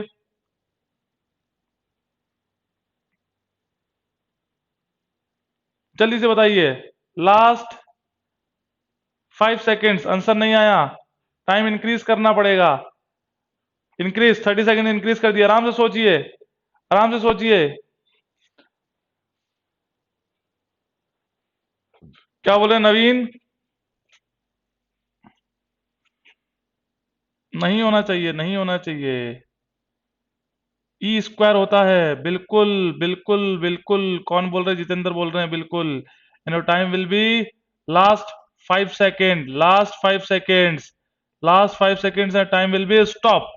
रोकिए, देखिए क्या बोलना चाह रहे हैं। ये जो क्वेश्चन है ये आता है आपका फैक्टर्स अफेक्टिंग परमेबिलिटी। अगर पढ़ा हो आपने फैक्टर्स अफेक्टिंग परमेबिलिटी में, वो होता है वॉइड रेशियो। तो के जो होता है sir, it is directly proportional to the void ratio का स्क्वायर होता है। वॉइड रेशियो का स्क्वायर होता है। तो अगर यहां से अगर मैं देखता तो K1/K2 के लिए निकालते, K1 तो हो गया E1 का स्क्वायर, और K2 अगर बात करें तो सर हो जाता है E2 का स्क्वायर। तो क्या हो जाता है sir? K1/K2 is equal to E1 square by E2 square हो जाता है। यहाँ पे स्क्वायर नहीं है इसलिए ये नहीं है, ये तो हो ही नहीं सकता, ठीक है। तो नन ऑफ दीज होगा। क्लियर हुआ सभी को? क्लियर हुआ सभी को? बिल्कुल सही है जितेंद्र, ये होगा आपका डी ऑप्शन होगा। चलिए चलिए नेक्स्ट क्वेश्चन की तरफ चलते हैं। Question number 35। देखिए बिल्कुल आसान सा क्वेश्चन है, 30 सेकेंड्स रिपीटेड क्वेश्चन है, जल्दी से करिए। 30 सेकेंड्स देते हैं, फटाक से बताइए। अब की बार सॉल्व नहीं कराएंगे क्योंकि 2 बार सॉल्व करा चुके हैं, वही चीजें हैं बार बार। देखिएगा fast. Due to rise in temperature the viscosity and the unit weight of the percolating fluid are reduced to 70 and 90% respectively, other things being constant, the change in the coefficient of permeability will be, change कितना होगा? Answer आना start हो गया। प्रद्युमन का 28.5, मयंक का B, नवीन का B, Jitendra का B, बिल्कुल सही। लास्ट 5 सेकेंड्स, जल्दी करिए, जल्दी करिए and your time will be stop. रोक दीजिए, रोक दीजिए, टाइम को रोक दीजिए। कहना क्या चाह रहे हैं सर? बिल्कुल सिंपल सा क्वेश्चन है, सेम वही बात आ गई। गामा बाय म्यू कर दीजिए, और गामा कितना है sir? The viscosity and the unit weight, तो ये हो गया सर 90/70, 0.9, 0.7, तो 9/7 हो गया, ठीक है। यही हो गया। कितना आना चाहिए? बी आना चाहिए। चलो ठीक है, जो भी आपका आंसर आ रहा है वो बी आएगा। चलिए नेक्स्ट क्वेश्चन की तरफ।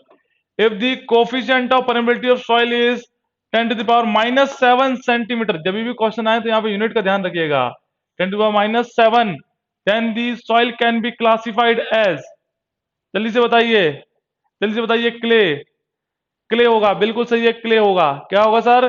क्ले होगा। 10⁻⁻7, पूरा क्वेश्चन नहीं लिखा है इसने, लेस देन होना चाहिए, क्या होना चाहिए? Coefficient of permeability for the soil is less then 10⁻�7, तब अपन क्या बोलते सर?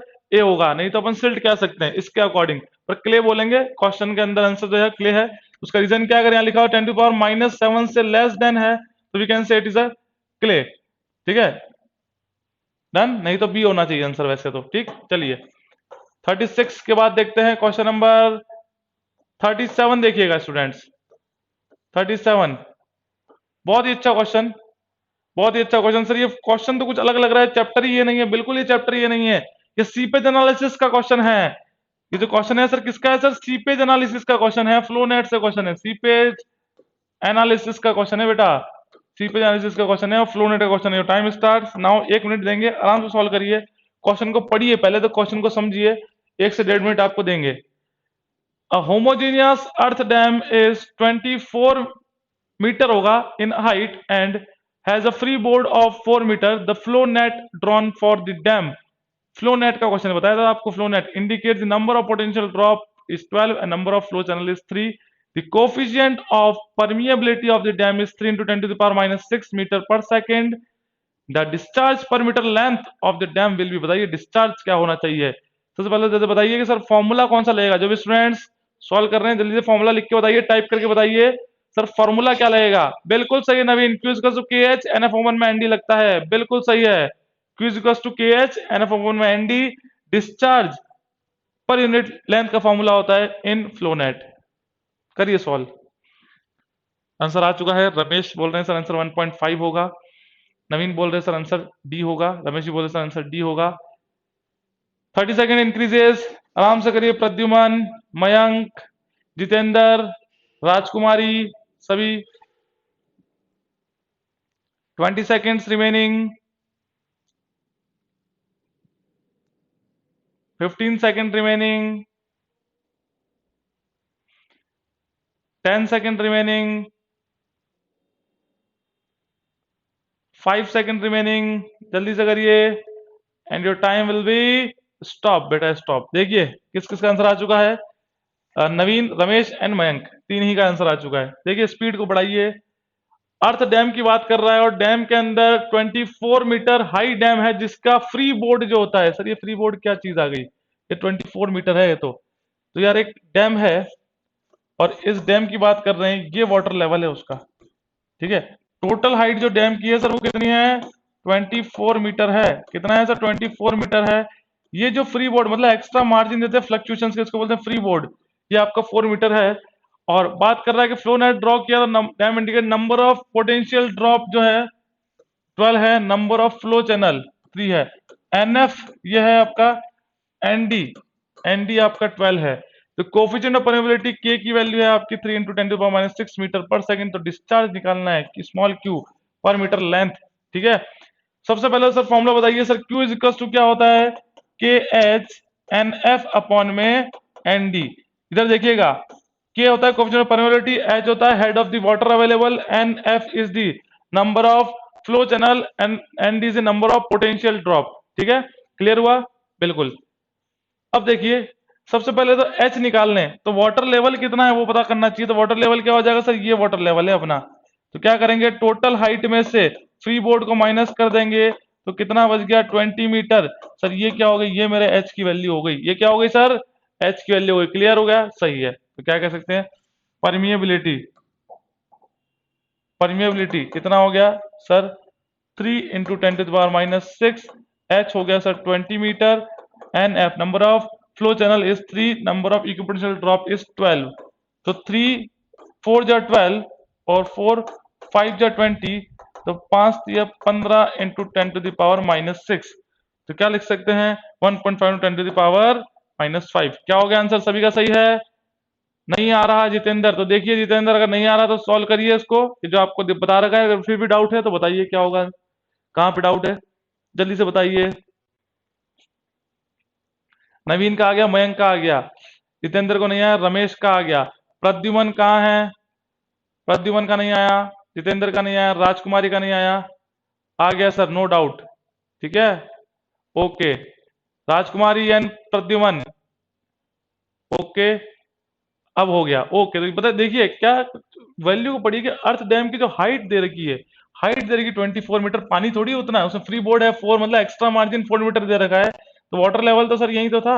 ये कितना हो जाएगा ना, तो 4 लेना है 24 लेना है, दोनों का डिफरेंस लेना है, ये हो गया सर 20 मीटर, ये हो गया सर हमारा एच, ये लेना है अपने को। तो क्लियर हुआ, ये क्या किया था मैंने यहाँ पे 24 - 4 कर दिया था, तो आपको क्या दे देगा, 20 मीटर हाइट दे देगा। क्लियर, ओके, चलिए नेक्स्ट क्वेश्चन के ऊपर चलते हैं। 38, the constant head perimeter is suitable for, जल्दी से बताइए, बहुत ही सिंपल क्वेश्चन है, and your time starts now, 20 second, जल्दी से, फास्ट। 38 का आंसर आ गया सर, प्रद्युमन का आ चुका है, रमेश का आ चुका है, लास्ट 10 सेकेंड, जल्दी से करिए, जितेंद्र का भी आ चुका है, राजकुमारी का भी आ चुका है, नवीन, नवीन का नहीं आया, बिल्कुल बिल्कुल, एंड योर टाइम स्टॉप। देखिएगा क्या कहना चाह रहा है क्वेश्चन, कि कांस्टेंट हेड परमिएबिलिटी टेस्ट है, परमीमीटर है, कांस्टेंट हेड सर होता है कोर्स ग्रेन सॉइल के लिए, किसके लिए होता है, कोर्स ग्रेन सॉइल के लिए, और फॉलिंग और होता है सर हमारा फाइन ग्रेन सॉइल के लिए, तो कांस्टेंट हेड है तो कोर्स ग्रेन सॉइल, आंसर हो गया सी। क्लियर हुआ, बहुत ही सिंपल सा है, कोई दिक्कत वाली बात नहीं है। ठीक है, बिल्कुल वेट करिए, बताएंगे आपको, पूरा डायग्रामेटिक बताएंगे, थोड़ा सा डेरिवेशन है अपन को बताएंगे आपको, बस थोड़ा सा वेट करिए, वो बिल्कुल आपको क्वेश्चन मुझे याद है। ठीक है, टेंशन नहीं लीजिए, उसको बताएंगे, पर वो पूरा क्या है कि न्यूमेरिकल है, अभी इसको चलने दीजिए, बताएंगे आपको। 39 देखिए, the coefficient of permeability of soil is 5 × 10⁻⁵ for a certain pore fluid if the viscosity of the pore fluid reduce to half in coefficient of permeability. ऐसे क्वेश्चन बहुत आते हैं, ये मोस्ट इंपोर्टेंट क्वेश्चन में लिखिएगा इसको, ऐसे क्वेश्चन बहुत आते हैं, जल्दी से बताइए फास्ट। आंसर क्या बोल रहे हैं, नवीन बोल रहे हैं सर आएगा आंसर डी, बाकी स्टूडेंट्स बताइए। देखिए इसको सॉल्व ही नहीं करना है, इस क्वेश्चन को बेटा सॉल्व ही नहीं करना है, ये बेसिक क्वेश्चन है जो सभी को पता होना चाहिए, ये रिलेशनशिप पे बेस्ड है, सॉल्व नहीं करना होता, इसको देखते ही आंसर आ जाता है इसका। जल्दी से, जल्दी से, प्रद्युमन आ गया, नवीन आ गया एंड मयंक आ गया, बाकी स्टूडेंट्स न्यूमेरिकल नहीं है जो आप सॉल्व करने बैठ के पेन पेंसिल लेके, न्यूमेरिकल है ही नहीं ये तो आपको कंसेप्चुअल क्वेश्चन है। ठीक है, देखिए, नहीं आएगा आंसर, किसका आया, केवल 3 का ही आया अभी तक, प्रद्युमन, नवीन, मयंक एंड राजकुमारी। इतना नहीं सोचना होता, बहुत ही सिंपल सा क्वेश्चन है। कहना क्या चाह रहा है कि कोफिशिएंट ऑफ परमेबिलिटी सॉइल का है कुछ एक्स, मैंने बोल दिया, ये रहा आपका permeability, constant pore fluid if the viscosity, pore fluid constant है, with the viscosity of the pore fluid reduce to half, viscosity half हो गई, तो क्या बोल सकते हैं, k is equals to gamma by mu, gamma constant है, constant है यूनिट वेट फ्लूइड का, विस्कोसिटी हाफ हो गई, मतलब 1/2 कर दिया, तो सर जो के की वैल्यू थी वो कितनी हो जाएगी सर, ट्वाइस हो जाएगी ना, कितनी हो जाएगी, ट्वाइस हो जाएगी, तो जो भी वैल्यू उसको ट्वाइस कर देना, आंसर क्या हो जाएगा, डी। तो बस याद रखिएगा डबल होती है, बिल्कुल सही राजकुमारी, डबल होती है, इनवर्स रिलेशनशिप होता है, तो ये रिलेशनशिप बहुत इंपॉर्टेंट है बेटा, ये इसको याद रखिएगा, ये बहुत इंपॉर्टेंट है, मैक्सिमम क्वेश्चन इससे सॉल्व हो जाएंगे आपके, इससे k equals to gamma by mu. अगर विस्कोसिटी आपकी हाफ होगी तो क्वेश्चन डायरेक्टली पूछ सकता है, बिना ये दिए बोल देगा, अगर विस्कोसिटी किसी फ्लूइड की हाफ होगी तो परमेबिलिटी कितनी होगी, डबल होगी, हाफ होगी, 4 टाइम्स होगी, या कितनी होगी, तो क्या बोल देंगे, डबल होगी। क्लियर हुआ, चलिए नेक्स्ट क्वेश्चन की तरफ चलते हैं। देखिएगा बहुत ही बढ़िया क्वेश्चन, बहुत ही बेटर क्वेश्चन है, ध्यान से सॉल्व करिएगा, टाइम देंगे आपको आराम से, 2 से 3 मिनट भी देंगे, कोई दिक्कत नहीं, इसको सॉल्व करिएगा, पर आंसर आना चाहिए, जब तक अपन इसको स्टॉप नहीं करेंगे टाइमर को। बिल्कुल, ये क्वेश्चन बहुत प्यारा क्वेश्चन है, इसका आंसर आना चाहिए, तब तक इस टाइमर को स्टॉप नहीं होगा, सभी का आंसर नहीं आएगा, जल्दी करिए fast. In a soil deposits of two layer of equal thickness, the permeability of first and second layer are in ratio of 1:2. The ratio of average permeability of horizontal direction to the vertical direction. क्या करना है sir, horizontal primitive, vertical और horizontal direction का ratio बताना है, कितना होगा, जल्दी से बताइए, आराम से सॉल्व करिए, अच्छा क्वेश्चन है, बहुत बेटर क्वेश्चन है, कई सारे कंसेप्ट आपके क्लियर होंगे इससे। हॉरिजॉन्टल भी आ गया इसमें, वर्टिकल डायरेक्शन में भी आ गया, जो अपने पढ़ा था parallel to the bedding plane और perpendicular to the bedding plane, दोनों आ गया। नवीन का आंसर सबसे पहला आया है, देखते हैं नवीन, आंसर तो आपका सही आ रहा है वैसे, बाकी स्टूडेंट सॉल्व करिए, जब तक सॉल्व नहीं करेंगे तब तक टाइमर रुकेगा नहीं। सॉल्व करिए, बिल्कुल सभी को करना है इसको सॉल्व। इतना क्वेश्चन पढ़ लिए हैं, अब दिक्कत नहीं होनी चाहिए। इतना पैटर्न पढ़ लिए क्वेश्चन की तो दिक्कत नहीं होनी चाहिए। सॉल्व करिए आराम से। 1 मिनट हो चुका आपका। केवल अभी तक एक ही का आंसर आया है। देखिए क्वेश्चन कोई टफ नहीं है, बहुत इजी क्वेश्चन है। समझिए, लैंग्वेज को समझिए। ऐसे कंसेप्चुअल क्वेश्चंस देखने को मिलेंगे आपको, ऐसे कंसेप्चुअल क्वेश्चन देखने को मिलेंगे और बिल्कुल आपको करने हैं ऐसे question. In a soil deposit of 2 layers of equal thickness. Equal thickness एक कीवर्ड हो गया, इक्वल थिकनेस। प्रद्युमन का भी आंसर आ चुका है ए। 1.5 मिनट में आया प्रद्युमन का आंसर और 34 सेकंड में आया था नवीन का आंसर। मयंक का आंसर भी आ गया 1 मिनट 40 सेकंड्स में। बिल्कुल पूरा सॉल्व करा है, बिल्कुल है, बहुत ही अच्छी बात है। पूरा सॉल्व करना है, आप ही के लिए तो है ये चीजें। जितना आप सॉल्व करोगे तरीके से उतना ही आप सीख पाओगे। नहीं आया राजकुमारी, कोई बात नहीं, कोई बात नहीं। जिसको नहीं आया वो कमेंट बॉक्स में कमेंट कर दीजिए। रमेश का आ गया आंसर, बिल्कुल Ramesh. 2 minutes and 2 seconds। 2 minute और 2 सेकंड लगे रमेश आपको। जल्दी से बताइए। और स्टूडेंट्स, जितेंद्र सॉल्व कर रहे हैं क्या? अगर नहीं कर रहे हैं तो कमेंट बॉक्स में कमेंट कर दीजिए ताकि अपन सॉल्व कर सकें इसको। बहुत ही प्यारा क्वेश्चन है, बहुत ही अच्छा क्वेश्चन है, बेसिक सा क्वेश्चन है। सारे डाउट्स सभी चीजें क्लियर हो जाएंगी आपकी।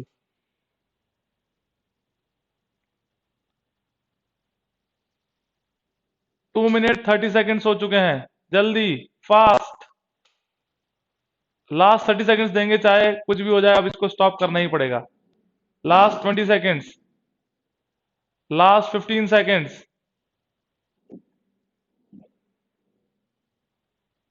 जल्दी करिए जो भी कर रहे हैं solve. Last 5 seconds and your time will be stop. रोकिए, अब इस टाइमर को यहीं पे रोक देते हैं। ठीक है, बहुत प्यारा क्वेश्चन, बहुत ही अच्छा क्वेश्चन, बहुत ही बेस्ट क्वेश्चन है आपके लिए। देखिएगा, बोला है कि सॉइल डिपॉजिट इसमें सिर्फ 2 लेयर है। केवल कितनी सर? 2 लेयर हैं जिनकी थिकनेस इक्वल है। तो सबसे पहले क्या करें, बेसिक कंसेप्ट चलते हैं कि एक सॉइल लेयर है, इसमें 2 लेयर है, थिकनेस एच और एच इक्वल है, दोनों को एच लिख दिया। अब देखिए, ये फर्स्ट सॉइल लेयर है, ये सेकंड सॉइल लेयर है। अब हॉरिजॉन्टल भी निकालना है, वर्टिकल भी निकालना है अपने को permeability. First layer to second layer की परमेबिलिटी का रेशियो कितना है सर? तो ये K1/K2 का रेशियो कितना है सर? 1/2 है। एक ये हो गया, दूसरा कंसेप्ट ये हो गया। ये दूसरा कंसेप्ट, ये पहला कंसेप्ट। बस क्वेश्चन खत्म।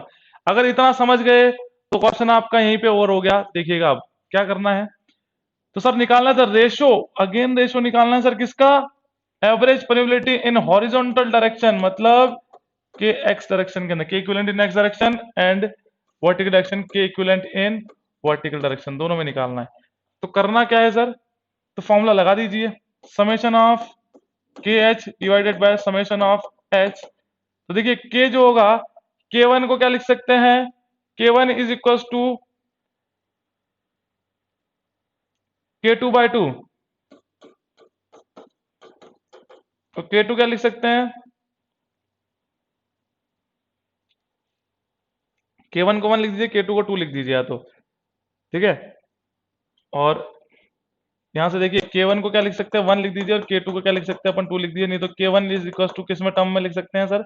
K2 की टर्म्स में लिख सकते हैं, K1 K2/2। ठीक है, और K2 को अपन K2 लिख दें, पर ऐसा नहीं है। K1 को 1 और K2 को, बताइए कैसे लिखें? K2 को अपन लिख सकते हैं, K1 को K2/2 और K2 को K2 लिख दिया अपन ने। और H, इससे आएगा क्या आंसर देखते हैं। H1 प्लस H2, तो ये हो गया आपका 2 और एक 3 K H/2, और ये हो गया आपका सर 2H। SH कट गया तो 3/2K। ये आ रहा है क्या? 3/4K। फर्स्ट का आंसर आ रहा है 3/4K। किसने लिखा था? नवीन ने लिखा था कहीं। 3/2K आ रहा है। 3/2K कैसे आ जाएगा? 3/4K आ रहा है। ठीक है, या 3/2 आ रहा है। या फिर अपन क्या लिख सकते हैं? K1 को लिख दीजिए 1 H1, पर 1 नहीं, ऐसे करना पड़ेगा। Summation of K, summation of h upon में summation of h by k, h plus h divided by h by k one.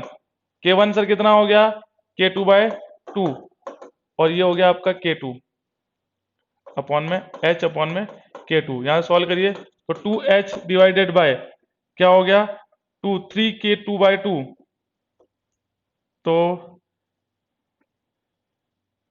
ये क्या हो गया, यहां से टू ऊपर भेज देते हैं तो फोर एच हो गया, फोर एच अपॉन में two k two by two, तो क्या हो गया, फोर बाय थ्री आएगा, four by three, four by three आ रहा है, कितना आ रहा है, फोर बाय थ्री, बिल्कुल फोर बाय थ्री। तो एक तो हो गया आपका फोर बाय थ्री, हो गया एक बार थ्री बाय फोर, देखिएगा कितना, बिल्कुल थ्री बाय टू होगा, थ्री बाय टू हो गया, और एक हो गया फोर बाय थ्री, तो के two bye k one horizontal bye vertical, तो कितना हो गया sir, three by two into four by three, three जा नाइन, फोर टू जा एट, नाइन बाय एट आएगा, ठीक है।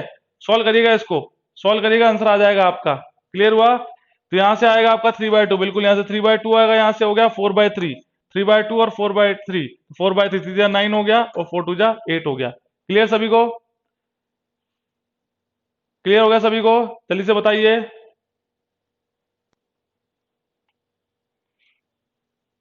थम्स अप करिए, कहीं कोई डाउट है।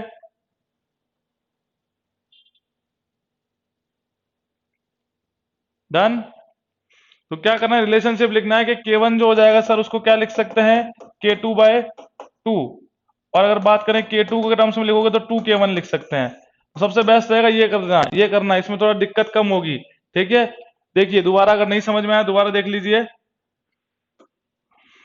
एक बार फिर देख लीजिए, क्योंकि क्या है कि इधर थोड़ा सा जगह कम है आपका, देख लीजिए,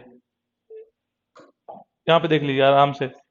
क्वेश्चन क्या है कि ये आपका एक सॉइल मास है, ये सर आपका H है, ये H है, सेम थिकनेस है, ये K1 है और ये K2 है, और ऐसे भी निकालना है पैरेलल टू दी और परपेंडिकुलर टू भी निकालना है। तो फॉर्मूला अगर बात करें तो एक रिलेशनशिप दे रखा है कि H तो सेम है, H क्या है सर, सेम है, और K1 बाय K2 सर दे रखा है 1 बाय 2, तो K1 इज इक्वल टू, या K2 is equal to, K2 क्या लिख सकते हैं, K2 is equal to 2K1 put कर दीजिएगा, ये सबसे बेस्ट रहेगा। डिवाइड वाले में थोड़ा सा कंफ्यूजन रहेगा, ये बेस्ट रहेगा। तो K इक्विवेलेंट इन x डायरेक्शन, तो क्या होगा sir, summation of K H upon में समेशन ऑफ एच, तो K1 H1 plus K2 H2 divided by H1 plus H2। Sir यहां से देखिए K1 की वैल्यू क्या है, 2 ऑफ K1 H1 H हो गया, K2 K2 K1 कितना होगा, K1 का K1 ही रहेगा, K2 है लेगा ना, ये K2 है, ठीक है, K2 हो गया 2 ऑफ K1, तो ये हो गया आपका K1 H plus 2 of K2 into H upon में H प्लस H, तो 3K1, ठीक है, ये K1 होगा, 3K1 H अपॉन में 2H, H से H कर गया तो 3 बाय 2 ऑफ K1, ठीक है। किस टर्म में आ गया, K इक्विवेलेंट जो है x डायरेक्शन और हॉरिजॉन्टल डायरेक्शन, और we can say horizontal direction 3 by 2 of K1। Clear हुआ यहां तक सभी को, क्लियर हुआ। कोई भी डाउट हो बताइए यहाँ पे इस फर्स्ट स्टेप में, जल्दी से बताइए, कोई भी डाउट हो फर्स्ट स्टेप में। क्या करना है सर कि केवल इस K2 को क्या लिख देना है, twice of K1, twice of K1, तो यहाँ पे जाकर K2 था, ट्वाइस ऑफ K1 है, ये क्या है सर आपका K1 है, ट्वाइस ऑफ K1 लिख दिया, डन, ठीक है। देखिए अगर बात करें K equivalent in vertical direction और से वाई डायरेक्शन, कितना होना चाहिए sir, summation of H upon में summation of H by K, तो H1 plus H2 divided by H1 by K1 plus H2 by K2, क्योंकि दो ही सॉइल है, दो ही लेयर है, तो दो ही बार करेंगे, ठीक है। H1 कितना है सर, H है, क्योंकि सेम हाइट है तो H H हो गया, H1 भी H है, K1 है सर, K1 की बात करें तो K1 को K1 में पुट कर दिया, K2 को सर लिख दिया 2 ऑफ K1, तो H अपॉन में 2 ऑफ K1, तो यहाँ पे 2H हो गया, यहाँ पे एलसीएम लिया तो कितना हो गया, 2H प्लस H अपॉन में 2K1, तो क्या हो गया 2H इंटू 2K1, ऊपर चला गया ये अपॉन में 3H, तो क्या हो गया सर यहाँ से 4H K1 अपॉन में 3H, एच से एच कैंसिल आउट हो गया, तो सर यहाँ पे भी आंसर आ गया आपका 4/3 ऑफ K1, 4/3 ऑफ K1 या 3/2 ऑफ K1। क्लियर हुआ सभी को? किस टर्म में आ गया सर? K1 की टर्म में आ गया। देखिएगा K1 की टर्म में आ गया और ये भी K1 की टर्म में आ गया।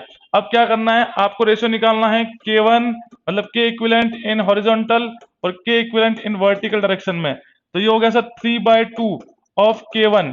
ठीक है, ये तो अपन ने पुट कर दिया। डिवाइडेड बाय जब अपन करेंगे 4K1 अपॉन में 3, तो K1 से K1 कैंसिल और 3 जा 9, 4 2 जा 8, तो K इक्विवेलेंट इन X और K equivalent in Y is 3/8। Clear हुआ सभी को? क्लियर हुआ सभी को? जल्दी से बताइए फास्ट। कहीं भी कोई भी डाउट हो किसी भी पॉइंट पे जल्दी से कमेंट करिए, बिना टाइम वेस्ट करिए, जल्दी से बताइए। जितेंद्र, प्रद्युमन, मयंक, नवीन, राजकुमारी, सभी बताइए फास्ट। कहीं भी डाउट हो किसी को भी जल्दी से बताइए।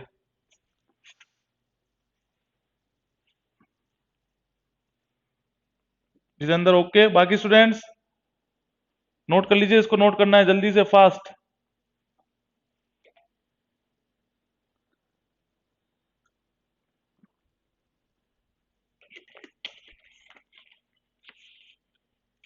चलिए नेक्स्ट क्वेश्चन की तरफ फिर। ठीक है, स्क्रीनशॉट ले लीजिए, बाद में लिख लीजिएगा इसको ठीक है, आराम से देख के। चलते हैं नेक्स्ट क्वेश्चन की तरफ। और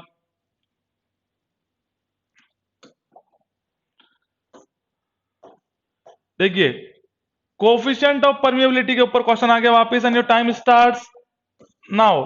20 सेकंड है आपके पास। Coefficient of permeability of soil depends upon the temperature, increase with increase in temperature, does not depends upon temperature, increase with decrease in temperature। जल्दी से बताइए फास्ट, जल्दी से बताइए fast. Last 10 second remaining, last 10 second remaining.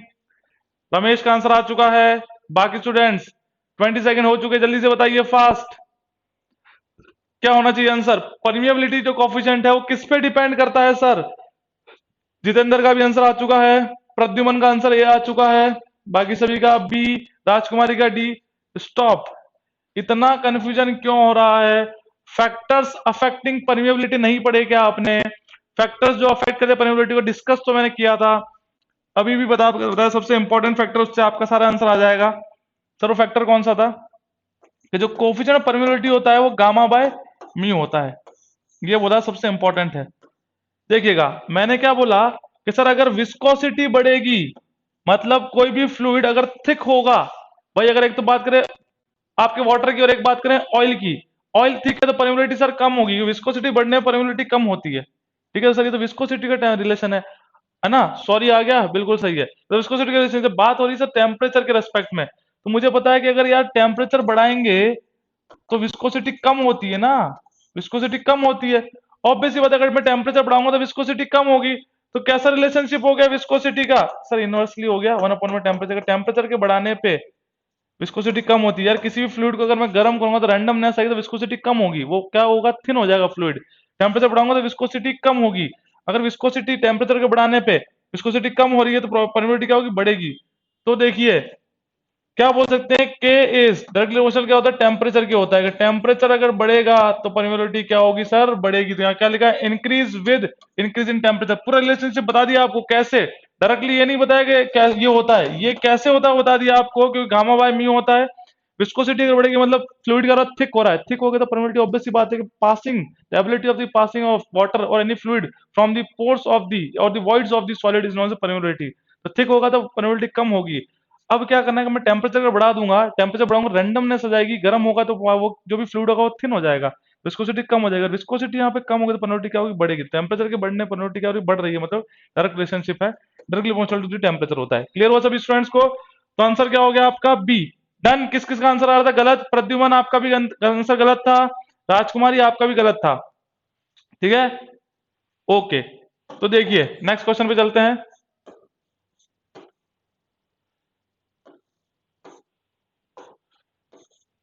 देखिए which of the following is not as an indirect method of estimating, which of the following is not as indirect method of estimating the permeability. कौन सा इनमें से permeability को indirect method नहीं है? जल्दी से बताइए। मतलब डायरेक्ट मेथड हुआ, फिर इनडायरेक्ट नहीं डायरेक्ट मेथड हुआ, कौन कौन सा होगा जल्दी से बताइए 42 का, जल्दी से, फास्ट, टाइम नहीं दे रहे आप, जल्दी से, लास्ट क्वेश्चन है आपका, बताइए 42 का, विच of the following is not a indirect, इनमें से कौन सा इनडायरेक्ट मेथड नहीं था, मतलब डायरेक्ट मेथड है, कहना क्या चाह रहा है, इनमें से कौन सा डायरेक्ट मेथड है, तो बिल्कुल सही बात कहना चाह रहे हैं, कौन लिख रहे हैं, जितेंद्र लिख रहे हैं, बिल्कुल बिल्कुल, पंपिंग आउट टेस्ट, ये क्या है सर, डायरेक्ट मेथड है, ये क्या आपका फील्ड टेस्ट डायरेक्ट आंसर देता है आपको, calculation from the grain size के रिस्पेक्ट में अगर कैलकुलेट करना इनडायरेक्ट मेथड हो गया, हॉरिजॉन्टल कैपिलरी टेस्ट ये भी इनडायरेक्ट मेथड है, कंसोलिडेशन टेस्ट भी इनडायरेक्ट मेथड होगा, ये क्या आपको डायरेक्ट मेथड है, ठीक है, क्लियर हो सभी को 42 का, बिल्कुल सही आंसर हो गया बी। तो स्टूडेंट्स लास्ट क्वेश्चन था आपका क्वेश्चन नंबर 42, अब मिलते हैं अपन कल, लास्ट 3-4 क्वेश्चन बचे हैं, कल अपन स्टार्ट करेंगे न्यू चैप्टर आपका, ठीक है, तो okay students, goodbye and have a nice day.